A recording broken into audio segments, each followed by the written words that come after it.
ষষ্ঠ শ্রেণী পরিবেশ বিজ্ঞান থাকতে প্রশ্ন সেকেন্ড ইউনিট 2025 পূর্ণমান 50 সময় 1 ঘন্টা 30 মিনিট।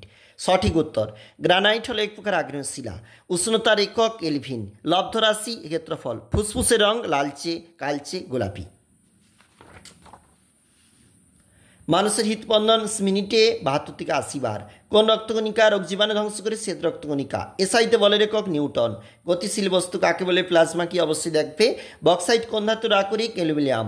ঘড়ি সেকেন্ডের কাঁটা কতবার সম্পূর্ণ একবার সম্পূর্ণ ঘুরতে কত সময় নেবে 60 সেকেন্ড। খাদ্য পিরামিডে কোন স্তরে জীবের সংখ্যা সবচেয়ে বেশি। প্রথম যে স্তর উৎপাদক। কোন শক্তিকে কাজে লাগিয়ে পালতোলা নৌকা চলে। বায়ুর গতিশক্তিকে কাজে লাগিয়ে। এগুলা কিন্তু 2 নম্বরের প্রশ্ন। দেখো এবং এখানে রয়েছে যেখানে কিন্তু অবশ্যই দেখবে এই প্রশ্নগুলি যেগুলো কিন্তু 5টা করতে হবে, এগুলো 3 নাম্বার করে রয়েছে, আর এখানে 2টি করতে হবে, এগুলো 4 নাম্বারের জন্য গুরুত্বপূর্ণ এবং একটা দেখছি এখানে 5 নাম্বারে রয়েছে।